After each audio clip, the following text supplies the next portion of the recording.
But let's talk a little bit about that struggle and what it's coming out of. As I said, you've never seen a larger cantonization in Palestine, in Palestinian society, than you currently see today. You see a complete segmentation of the West Bank, where you have in a fraction of the territory a Palestinian Authority that is completely responsible to Israel, runs security operations and tackling Palestinian anti-occupation resistance, has recently started to go after people active in the boycott movement even, after they've been unable to co-opt that message.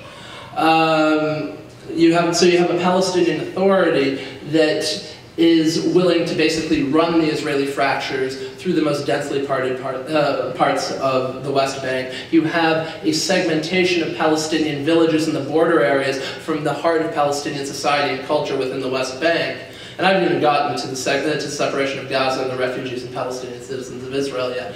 And then you have a complete disconnect from Jerusalem.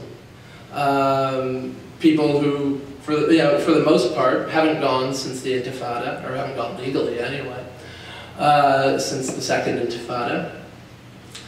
And then you have Gaza, where through this Palestinian elite and through a sort of pumping of development dependency out of the Oslo Accords, you have a wealthy sort of Ramallah class that looks at down its nose to Gaza.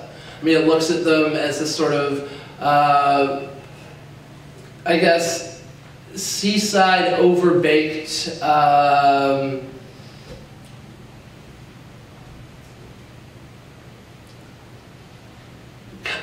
I guess, wasteland that they could control. I didn't really want to say it, but like they do very much look at Gaza as this sort of fractured, flattened place that they can sort of play politics with to maintain their own political power. And so you have that amongst a very real political national division that they've manufactured very much at the behest of the United States and at the pressure of Israel to hold on to their own political power. Because let's look at the fact of where the guns are coming from and where the dollars are coming from. Western NGOs, Kalashnikovs from Jordan funneled through Israel. And so they've done their job within the West Bank of trying to segment and drive deep, unhealable splits. Because this is what Israel's strategy has always been. Israel has always designed, the separation between the West Bank and Gaza could not have been a bigger dream for Israel. It's been something they've been trying to achieve throughout the Oslo process. Something that had been resisted, but as the institutional mechanisms of the PA deepened their control, and as a leadership lost its popular legitimacy and was reliant far more on its crude power, as that sunk in, so did the full level of the kind of division that will take a new generation of Palestinians to get beyond in terms of a national healing towards a liberation project. And by a new generation, I mean, kids under 30. So that's the segmentation there. Now you have a situation of Palestinian Israelis these days, whose loyalty is constantly under question. And so every interaction they have with Palestinians or the greater Arab world is automatically an act of espionage, an act of subversion. And so you have this huge intimidation campaign politically to dissuade them from any sort of Palestinian national identification, Palestinian activism. You have a huge politically repressive state security apparatus that has been systematically targeting Palestinian-Israeli political leadership. And that ranges from the fact that you've seen arrests of the main human rights groups leaders like Intij's leader, Amir, I'm forgetting his last name, that's really bad.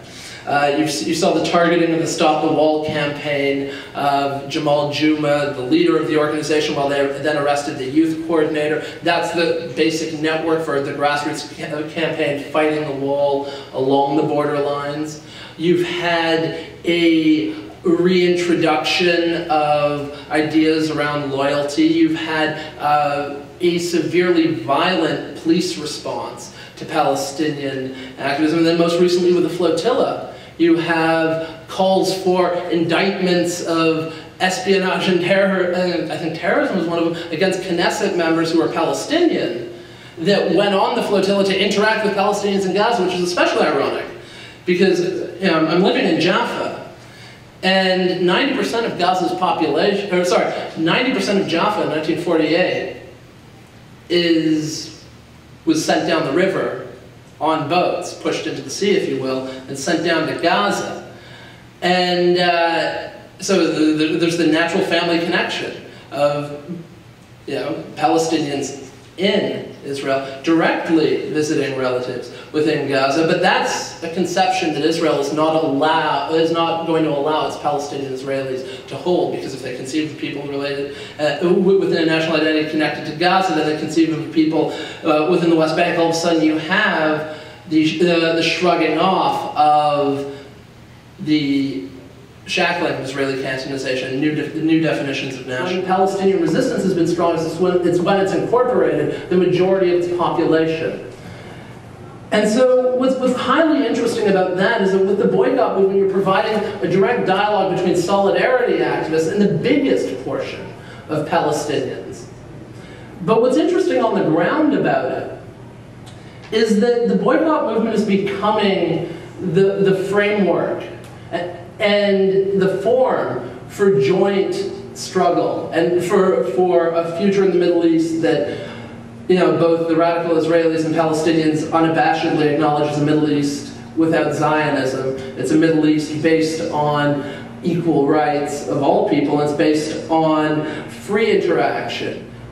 And it had to do everything with Canada's cutting of funding to UNRWA. And it speaks to the way that Canada develops its aid policy as its weapon of imperialism.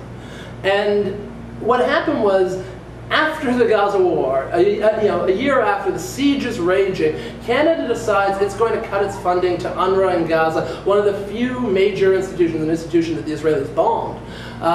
One of the few major institutions that's distributing aid that has some sort of infrastructure for doing education, and part of that education program is, what do you know? Consciousness development and Palestinian discussion of identity, which is obviously something that Canada is wanting to help Israel erase. So it cut its funding, but where did it put that money? And this is what's interesting. It put it into PA security. And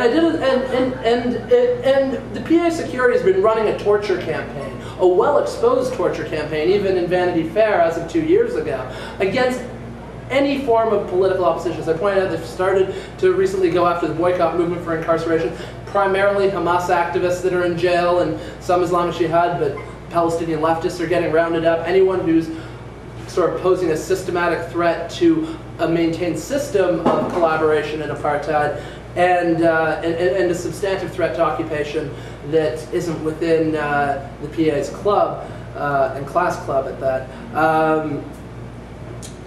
They're incarcerating and torturing, often with the same methods that the Israelis used in their jails. Two possible things: the Israelis could potentially be training them. Haven't seen evidence on that. Could also be the fact that these were people that fought in the first Intifada, went to Israeli jails, were tortured in Israeli prison, and are now carrying out the torture of their jailers. And Canada is directly involved in this, and I talked to Al-Haq, which is Palestinian legal human rights organization in the West Bank. It's part of the International Association of Jurists, and they were saying the main reason that torture is continuing, they've documented it, they've told the PA, they've told the Americans, it's all under the Dayton Plan, they've told the international community. Every party is aware that the Palestinian Authority's security forces are primarily a political institution that uses torture as its main political apparatus to dissuade a Palestinian population from reforming its national struggle. That they're actively using their aid to build that security apparatus and ingrain its message and its lessons onto Palestinian consciousness. And that's what Canadian aid does in Palestine.